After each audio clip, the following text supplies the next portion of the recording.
सुरुवातीला तर पुणे महानगरपालिकेमध्ये महापौर भारतीय जनता पार्टी आणि उपमहापौर आरपीआय असे दोघेही आपापल्या पक्षाचे बरेच वर्ष काम केलेले ब्रँडेड कार्यकर्ते विजयी झाले. त्याबद्दल मी त्या दोघांचंही मनापासून अभिनंदन करतो.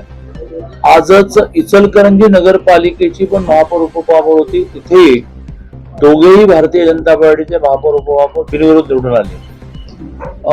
ही एक चांगली गोष्ट आहे की खूप मोठं मार्जिन असल्यानंतर सुद्धा आपली संख्या टेस्ट करत न बसता इकडे पुणे, मग पिंपरी, मग सांगली, आता इचलकरंजी अशा सगळ्या ठिकाणी बिनविरोध महापौर उपमहापौर झाले.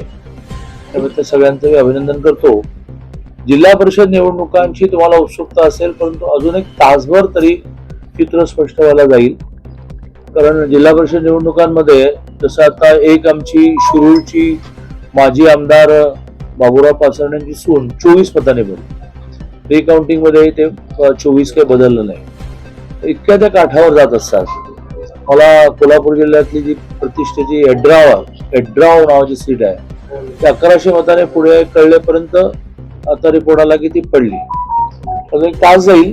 पण पश्चिम महाराष्ट्रातल्या 5ही जिल्ह्यामध्ये महायुतीचा म्हणजे महाराष्ट्रामध्ये 12 पैकी 8 जिल्हा परिषदा त्या महायुतीचा जिल्हा परिषद अध्यक्ष होईल.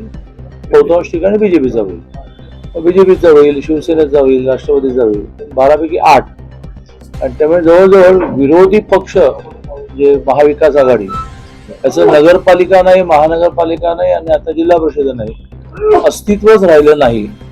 लोकशाहीच्या दृष्टीने ही चिंताजनक बाब असते. कारण विरोधी पक्षही तेवढा तगडा लागतो की ज्यामुळे सत्ताधारी हे अतिशय सावध असतात. पण आहे ती स्थिती आहे की महानगरपालिका तर इतकं पाणीपत झालं महाविकास आघाडीचं, त्याला काही लिमिटच नाही. तर ही स्थिती आहे.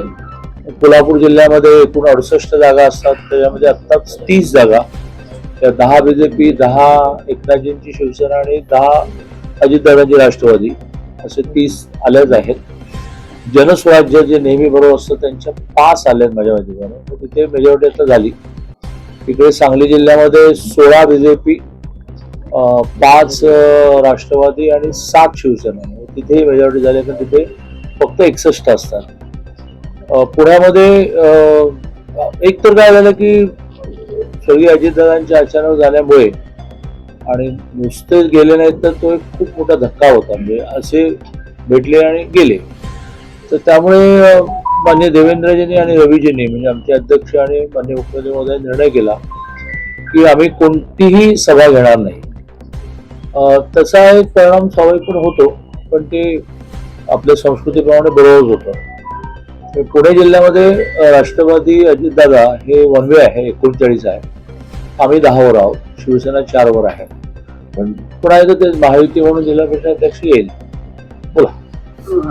तुम्ही विरोधी पक्षातले अनेक महत्वाचे नेते फोडून भाजपमध्ये प्रवेश केला, विरोधी पक्ष राहणार कसं?